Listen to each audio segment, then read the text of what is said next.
पूज्य नारायण स्वामी बड़े सिद्ध महापुरुष हुए।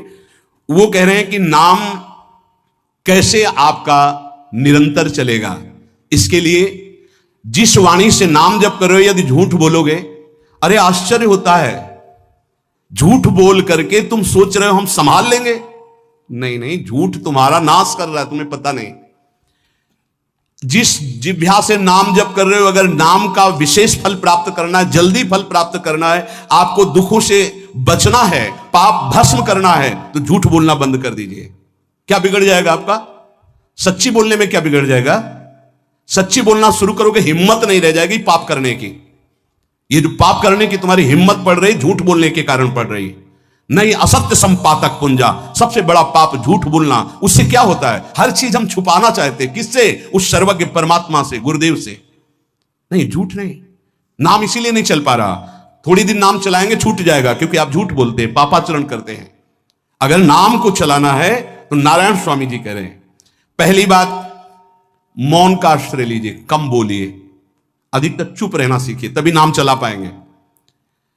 जो कार्य कर रहे हैं आप उस पर ध्यान दें, उस कार्य को एकाग्रता पूर्वक करें, वाणी को मौन रखें, उस वाणी से धीरे धीरे नाम उच्चारण करें। कम से कम 24 घंटे में 4 घंटे मौन का तो सबको अभ्यास कर लेना चाहिए। 24 घंटे में 4 घंटे मौन का। तो ऐसे ऐसे बुद्धिमान हो कहेंगे हम 6 घंटे मौन रहते हैं। कब? बोले जब सोते हैं तब। आप 4 घंटे करो, हम 6 घंटे मौन रहते हैं। 24 घंटे में हम 6 घंटे मौन रहते हैं। बहुत बुद्धिमान है। बोले आप 4 घंटे कहते हो, हम 6 घंटे मौन रहते हैं। तो कब आप मौन रहते हैं? बोले जब सोते हैं तो 6 घंटे सोते हैं, मौन ही रहते हैं उस समय। मौन जागृत की कह रहा हूं, 4 घंटे का। नारायण स्वामी के बहुत बड़े महापुरुष हुए, तुम 4 घंटे मौन का अभ्यास करो। ऐसा निकालो 2 घंटे, 2 घंटे करके 24 घंटे में 4 घंटे मौन। उस समय हम किसी से बात नहीं करेंगे, नाम जप करेंगे। कार्य करो, कार्य करने के लिए मना नहीं कर रहे हैं। कम बोलो। आजकल लोग अपनी जीवनी शक्ति को बोलने के द्वारा बहुत नष्ट कर रहे हैं, व्यर्थ की बातें करते रहते हैं। 4 आदमी चल रहे हो, आप पीछे चलिएगा, सुनते, बेमतलब की बातें। नाम जब नहीं होगा वो डिलीट नहीं होगी, वैसे ही बनी रहेंगी, अगले जन्म के लिए तैयार हो रहा है। इसलिए नाम यदि सिद्ध करना है, नाम का फल लेना है, नाम का आनंद लेना है, तो वृथा भाषण बंद करो, बेकार की बात बंद करो। जितना कम बोलने से काम चल जाए उतना। सामने वाले को बोलने दीजिए, आप बीच में नाम चल रहा है जी, नाम चल रहा है। जब कोई आवश्यक बात हुई, पवित्र शब्द बोल दिया, नहीं चुपचाप सुनो। उसको लग रहा है कि आप संभाषण करो, मान लो रिश्तेदार है, नातेदार है, मित्र, अब आप व्यवहार में हैं, आप सीधे ये तो नहीं कह सकते हमसे बात मत करो। नहीं, हाँ बात कीजिए, लेकिन आप कम बोलिए, उसको बोलने दीजिए, आप नाम जप कीजिए, जरूरत भर बात कीजिए। बात में भगवान की चर्चा हो तो कोई बात नहीं, अगर प्रपंच की चर्चा है तो बचने की कोशिश कीजिए। अपने संबंधियों, अपने दोस्तों, अपने व्यवहारियों से व्यवहार, दोस्ती, संबंध शिथिल कीजिए, तभी नाम में प्रीति होगी। अगर ये अब हमारे दोस्त आ गए हैं तो फिर वो दोस्त छूट जाएगा नाम, अब बातें शुरू हो गई प्रपंच की। धन्य है ऐसी बुद्धि जो प्रियजनों से भी संभाषण केवल भगवत वाक्यों का, अन्यथा नहीं। इसीलिए इस मार्ग को वर्ण करना बहुत कठिन है। एक ऐसा तुम्हारा निवास स्थान होना चाहिए अलग, जिसमें अपने रिश्तेदार, नातेदार, व्यवहारियों का प्रवेश ना हो। आपकी शैया अलग होनी चाहिए। अगर नाम जापक नाम सिद्ध करना चाहता है, नाम का फल लेना चाहता है, नाम निरंतर चलाना चाहता है, तो जिस आसन पर आप बैठते हैं उसी में प्रपंची, विषयी, संसारिक वृत्ति वाले बैठेंगे तो भजन की वृत्ति नहीं बन पाएगी। एक ऐसा, वैसे होते हैं घरों में बैठने वालों का अलग, लेकिन साधन कक्ष अलग होना चाहिए अपना। किसी का यदि प्रवेश ना हो तो आप देखेंगे कि आपके साधन के परमाणु आपको वहां बैठते ही तत्काल विक्षेप रहित करके भजन में लगा देंगे। अगर घर में ऐसा कुछ ना हो तो एक आसन अपना अकेला रखिए, जिस पर आप शयन करें वो आसन केवल आपका ही होना चाहिए। अगर वो सार्वजनिक बैठने के लिए ही है, ऐसी व्यवस्था नहीं, तो आसन समेट कर अपना अलग रख दीजिए और दूसरे आसनों पर बैठा लिए। फिर वो आसन हटाकर जब आप शयन करें तो आपका आसन होना चाहिए। इसका बहुत बड़ा प्रभाव पड़ेगा। कोई भी ऐसा दृश्य या पुस्तक ना पढ़ें जो वासनात्मक हो और प्रभु के नाम से आपको विमुख कर दे। अखबार आदि, समाचार आदि, ये हमारे चिंतन को नष्ट करते हैं। अगर नाम जब करना है, निरंतर नाम स्मृति बैठालनी है, एक घटना कई मिनट तक विक्षेप देती है। ऐसा हुआ? कैसे लोग हैं। अब उसमें तो समाचार ही हो रहे हैं, सैकड़ों बातें हो रही, पेपर है तो सैकड़ों बातें लिखी हैं, क्या क्या, अब वो सब दिमाग में भर गई। इतना व्यसन है किसी किसी को पेपर पढ़ने का, समाचार पत्र पढ़ने का, कि सुबह होते ही वो विरह में रहते हैं कि पेपर आ जाएगा। आया नहीं, और मिला तो ऐसी एकाग्रता से पढ़ते हैं जैसे वेदांत चिंतन करने वाला वेदांत चिंतन। चश्मा लगा, चाय रखी, ठंडी हो रही, उससे मतलब बीच बीच में चाय और चश्मा से और पूरे दिमाग में वही। अब क्या करेगा? जो पढ़ा है उसका चिंतन बनेगा, वही बोला जाएगा। अब जहां चार मिले तो तुम्हें पता है, उत्तर प्रदेश में ये हुआ, मध्य प्रदेश में ये हुआ, चर्चा दिमाग। नाम जापक पूज्य श्री नारायण स्वामी कह रहे हैं, अखबार पढ़ना, दुनिया भर के प्रपंच की जिसमें बातें हैं, ऐसे समाचार, ऐसे टेलीविजन देखना, ये तुम्हारे हृदय में नाम नहीं चलने देंगे, तुम्हारी स्फुरणा को गंदी कर देंगे, बेकार का वक्त खराब होगा। इसलिए अगर आपको पढ़ना ही है तो धार्मिक ग्रंथों को पढ़िए, अपने इष्ट संबंधी ग्रंथों को पढ़िए नाम जपने के लिए। किसी को कभी वचन न दें। पांचवा, बहुत बहुत पॉइंट की बात करें, यदि आपने किसी को वचन दे दिया और पूरा नहीं किया तो भजन का फल वहां जाएगा, ध्यान रखना। यही हमसे सब त्रुटियां होती रहती है अपने लोगों से।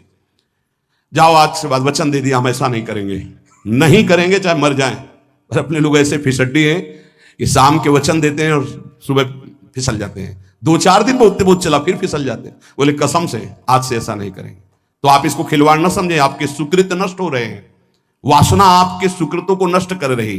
दूसरा, जैसे आपने किसी से कहा कि मैं शाम के 5 बजे आ जाऊंगा, तो 5 बजने में 5 मिनट कम होने पर आपको पहुंच जाना चाहिए, 5 मिनट ओवर होने पर नहीं, उसके पहले ही आपको। यह संतों के जीवन में देखा गया है।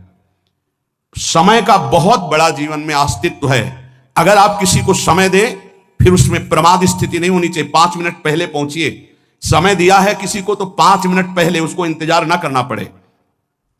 रात को सोते समय नाम जापक उपासक विचार करें, मेरा नाम किन किन कार्यों में छूटा, मेरे से कौन कौन सा पाप हुआ, मैंने कौन सी आज गलती की जो नहीं करना चाहिए, और उसे डायरी में नोट करें। नारायण स्वामी कह रहे हैं दूसरे दिन सावधानी पूर्वक वो गलतियां ना होने पाए जो हमने आज की।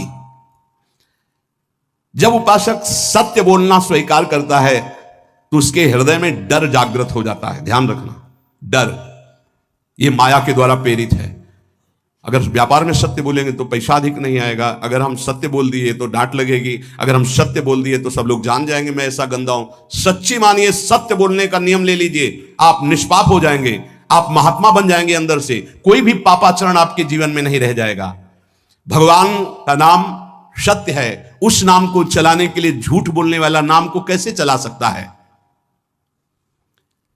सत्य बोलने से यदि तुम्हारा नुकसान हो रहा है तो तुम सह जाइएगा। नारायण स्वामी कह रहे हैं उससे बड़ा लाभ आपको श्री भगवान प्रदान करेंगे। आप सत्य बोलिए।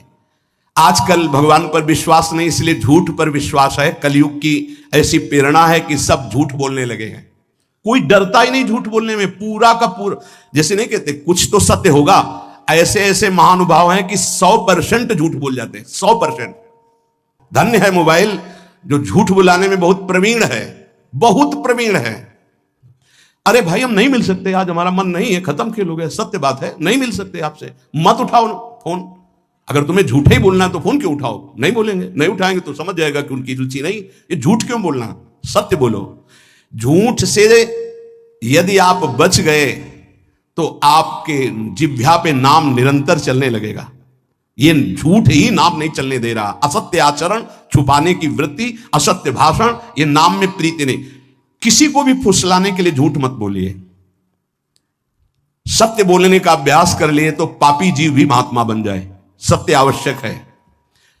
एक बड़े कागज पर ऐसी जगह लिख के रख लो जहां तुम उठते बैठते देखते हो कि मुझे सत्य बोलने का नियम लेना है, झूठ नहीं बोलना है। सत्य साधन कर लो, फिर देखो नाम कैसे चलता है। तपस्या, बड़े बड़े पुण्य, बड़े बड़े तीर्थ स्नान उतना पवित्र नहीं करेंगे जितना सत्य बोलने से होगा। पर बहुत कठिन है इस समय सत्य बोलना। मतलब बात बात पे असत्य का ही वर्ताव हो रहा है, असत्य का। अच्छा, ये कोई संसारी आदमी में नहीं, कुछ ऐसे होंगे जो सत्य की वार्ता करते नहीं। प्रायः क्या जाता है, झूठ बोलने में बोल दिया और सामने वाला राजी हो गया, हम निकल गए। लेकिन सत्य ना होने के कारण आप में सत्य आचरण, सत्य स्वरूप भगवान का नाम, भगवान को कहा गया सत्य नारायण, वो नाम नहीं चलेगा। भजन करने का पहला साधन है सत्य बोलना, जबान से सत्य बोला जाए। और भजन की संख्या प्रारंभ में जरूर लेनी चाहिए। यदि 10 माला का नियम लिया, 20 माला का नियम लिया, तो उसे निर्वाह करो। जैसे यहां शरणागति मंत्र मिलता है तो 11 माला प्रारंभ में दी जाती है कि आपको करना ही है, ज्यादा हो जाए वो ठीक, 11 से कम नहीं। वो कभी जीवन में नहीं, अपने जीवन में गुरु आज्ञा 11 माला तो करनी है, हर समय करना है। पर ये मन थोड़े दिन तो नियम में चलेगा, इसके बाद छोड़ देगा। दीक्षा तब लेनी चाहिए जब गुरु आज्ञा पे चलने की हिम्मत हो, नहीं तो ऐसे ही नाम जपो करो। और जब नियम मिल गया 11 माला, तो चाहे प्राण निकल जाए, हमको 11 माला पूरे करने, प्राण निकलने तक गुरु आज्ञा का पालन करना है।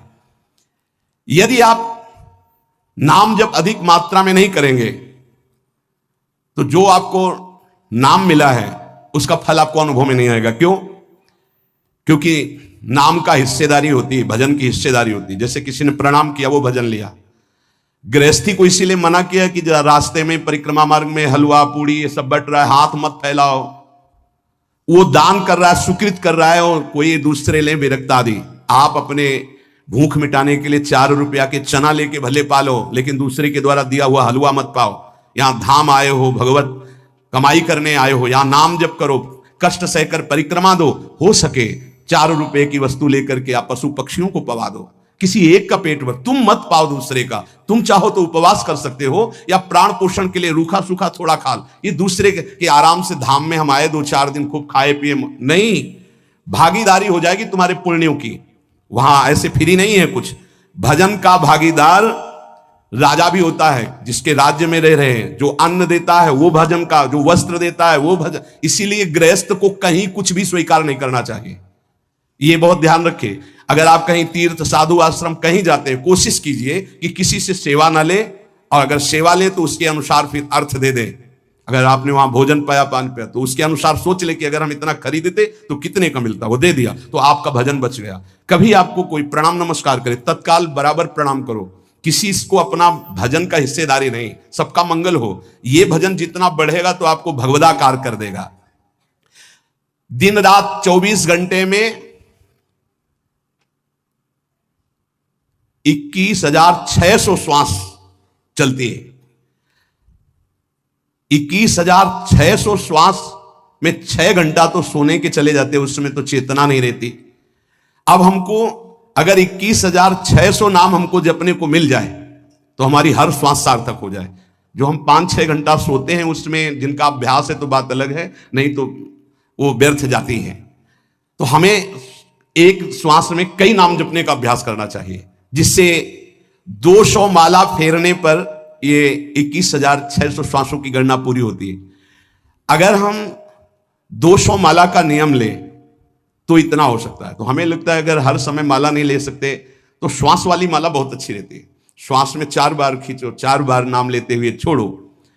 दूसरा साधन, एक छोटी माला ले लें, जो आजकल तो काउंटर चला है।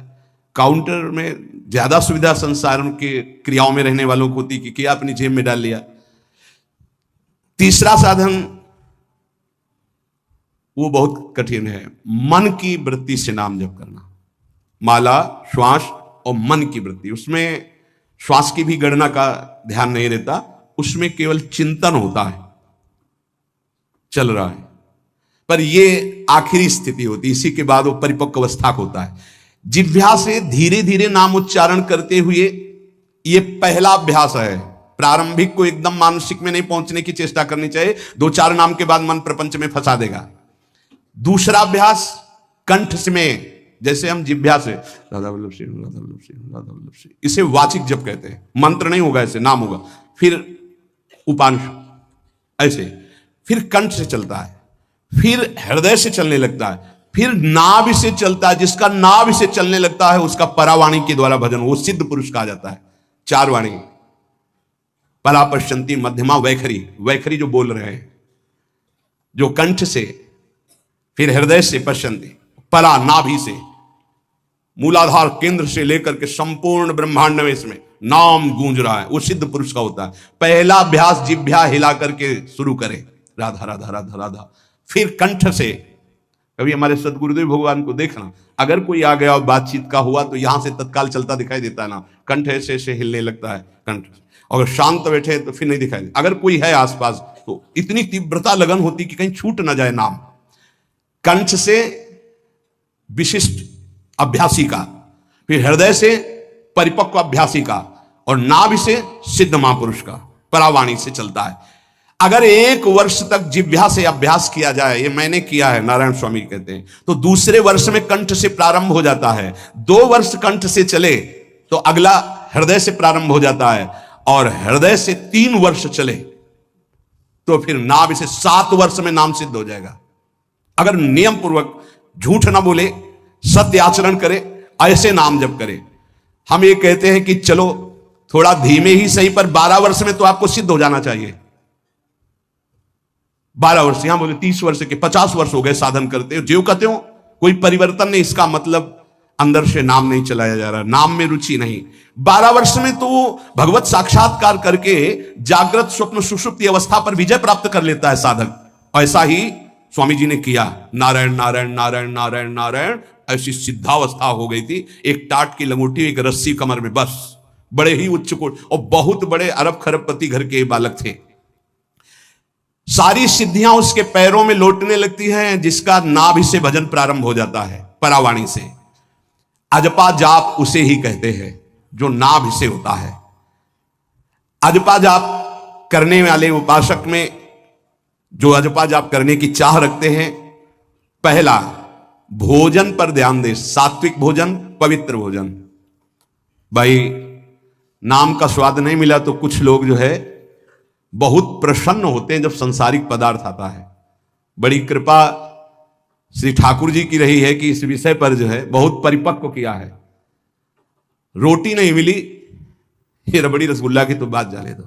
गंगा का किनारा, गांव में जाना नहीं, जो आकाश वृत्ति से वो आ जाए वही। आप लोगों को तो रोटी तो मिल रही है। पहला नाम सिद्ध करने के लिए भोजन सात्विक और थोड़ा, अगर एक समय पाके निर्वाह कर लो तो अच्छा, नहीं तो 2 समय, 3 समय पाने का तो अधिकार ही नहीं साधक को।